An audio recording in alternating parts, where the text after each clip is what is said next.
Hermit Cave Incident. On April 5th, 1999, 21-year-old Robert Kennedy from Oklahoma set out on what should have been a simple camping trip near Hermit Cave.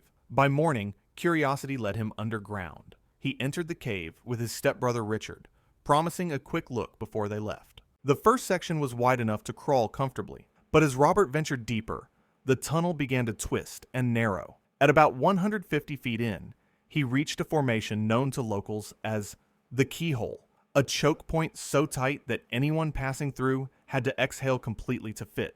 Robert pushed through easily enough, but when he tried to turn back, he realized something horrifying. The keyhole could only be passed head first.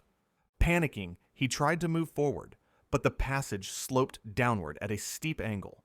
Gravity pulled him deeper until his chest pressed against rock. He couldn't breathe properly. He couldn't turn around. Trapped in total darkness, Robert screamed for help, but the sound died in the stone around him. Richard, waiting outside, eventually went in after him, crawling through the pitch-black tunnels without a light. When he finally heard Robert's faint cries, he realized he couldn't reach him and raced for help. A 10-man rescue team arrived within the hour, but the cave's narrow shape made progress agonizingly slow. Only one rescuer could work at a time, chipping away rock by hand as fresh air was pumped in. They reached Robert's feet after several hours, barely alive, barely breathing, but the limestone walls were too fragile for ropes, and there was no way to lift him out. 5 hours after he first became trapped, Robert Kennedy stopped breathing. The rescuers pulled him free soon after. The keyhole had claimed its latest victim. Mossdale Cavern Disaster. On June 24, 1967, 10 cavers gathered near the Yorkshire Dales in England, preparing to enter one of the country's most notorious cave systems, Mossdale Cavern. Their mission was to clear deeper passages and map unexplored areas of the labyrinthine cave. Among them were 2 leaders who had previously ventured through the twisting tunnels, and their experience gave everyone a false sense of comfort. The narrow limestone corridors were already known for their suffocating squeezes, low ceilings, and cold streams that forced explorers to crawl through freezing water. A few hours into the descent, 4 of the cavers decided the challenge was too extreme and returned to the surface. The rest, 6 men, including John Ogden, pressed forward, determined to explore the infamous Far Marathon Passage, a claustrophobic stretch barely 18 inches high and 12 inches wide. Above ground, gray clouds began to gather, but no one realized the danger building overhead. As the team worked deeper inside, rain began to fall, first lightly, then torrentially.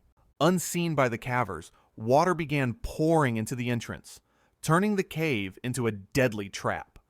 The narrow tunnels became rivers, and the roar of incoming floodwater echoed through the passages. By the time they realized what was happening, escape was impossible. They tried to reach higher ground, clawing into small cracks in the rock ceiling, but there was nowhere to go. When rescuers arrived, they found the cave entrance submerged under a lake. Hundreds of volunteers worked day and night to pump water out and oxygen in, but it was hopeless. All 6 men had drowned. The tragedy at Mossdale remains one of Britain's darkest caving disasters, a chilling reminder that even the most skilled explorers are powerless against nature's sudden fury. The Coughlin Wild Cave Collapse. In May 1993, 26-year-old William J. Coughlin joined a guided cave tour in Kentucky's Buzzard's Roost system. The advertised wild cave portion promised crawling, squeezing, tighter passages, a challenge for daring explorers. What they didn't mention was just how punishing those tight squeezes could become. The group first descended a 30-foot hanging ladder, then crawled onward. Soon they reached a second ladder over a sharp rock protrusion. Audience warnings aside, Coughlin attempted to climb it, but his grip failed. He slipped.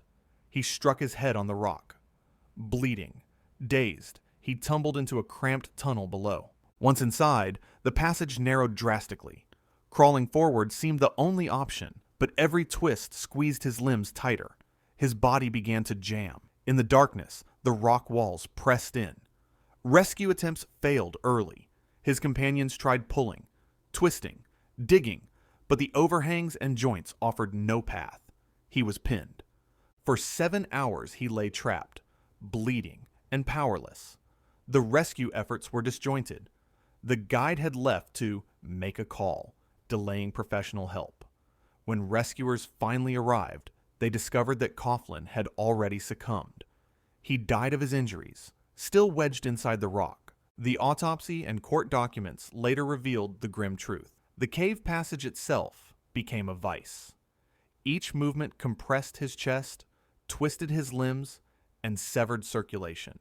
Even if he had stayed conscious, his body was mortally wounded by external pressure and internal shock. Courts later weighed liability, but no legal entry could restore his life.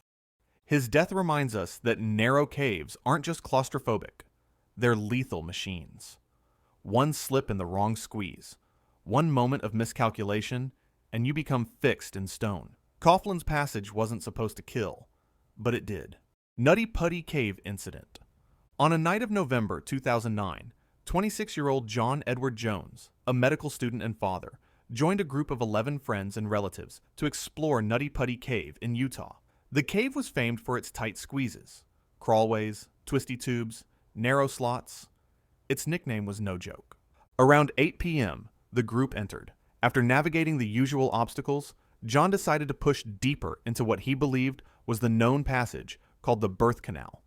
But he slipped into what turned out to be an unmapped route, or misidentified branch, near a point called Ed's Push. He crawled headfirst into a vertical crevice, measuring only 10 by 18 inches, about 25 by 46 centimeters. Within minutes, he was trapped, upside down, wedged at nearly a 70-degree angle, his arms pinned beneath his chest.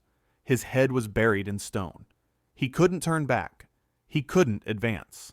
The tunnel became his cage. His brother, trailing behind, found him stuck and attempted to pull him back. Every tug failed. John slid further into the crevice. His brother had to leave to seek help. Hours passed. Rescue crews, eventually numbering over 100 personnel, flooded into the cave, drilling, chipping, attempting pulleys, ropes, and lubrication. But the walls were too fragile, the holds too few. The compression on John's body worsened. He remained in that inverted trap for 27 to 28 hours.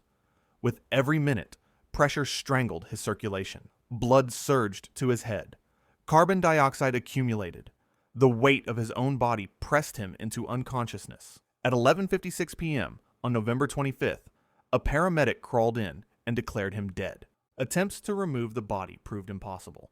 His stiffening form couldn't traverse the bends and kinks of the route. Rescuers realized that any extraction would be more dangerous than leaving him in place. The landowner and John's family eventually agreed. The cave would be permanently sealed, with John entombed inside. A concrete closure was installed over the entrance. Today, Nutty Putty is a tomb. Walkers past the sealed entrance see only a memorial plaque, but deep inside, John's final resting place lies entombed in stone, a tragic testament to how a few inches of rock can imprison a life forever. The Neil Moss Shaft, Entrapment, Peak Cavern, England. In March 1959, 20-year-old Neil Moss, an Oxford student with a love of caving, descended into Britain's Peak Cavern, also called the Devil's Arse. He entered a little-known shaft, vertical and notoriously tight, extending downhill about 40 feet. As he explored, a boulder dislodged, trapping his rope ladder. What happened next would become one of Britain's most haunting cave fatalities. Moss found himself wedged in the shaft, roughly 1,000 feet from the entrance. The distance between ladder rungs and rock walls left little room for movement. His body was caught between two surfaces. Rescue teams above couldn't pull him up. The rope ladder was immobilized, pinned under debris. Every tug risked dislodging the ladder further or injuring him more. He remained stuck for 3 days. During that time, rescuers tried digging, chipping away rock, and lowering food and water. But the vertical geometry of the shaft made help nearly impossible. They could not widen the space without triggering collapse. Each attempt threatened to bury him further or collapse the cavern. Inside that constricted coffin, Moss endured suffocating air, crushing pressure, and the weakening of time. He knew rescue teams were above, but he could not move. On March 24th, his voice fell silent. he died, overcome by hypercapnia, an excess of carbon dioxide, suffocation from his own trapped breath. His body stayed in place. Extracting him would require dismantling the fragile shaft. At great risk, teams eventually recovered him, but always marked the spot as a grim memorial. Moss's death was quiet, but brutal. No dramatic fight, no final pleas, just slow suffocation, pressure, and the unforgiving tightness of stone. In caves like these, the walls become your tomb. Which of these tragedies do you think was the most haunting? If you like this video, make sure to subscribe for more chilling stories like this, and share your ideas for the next one down in the comments.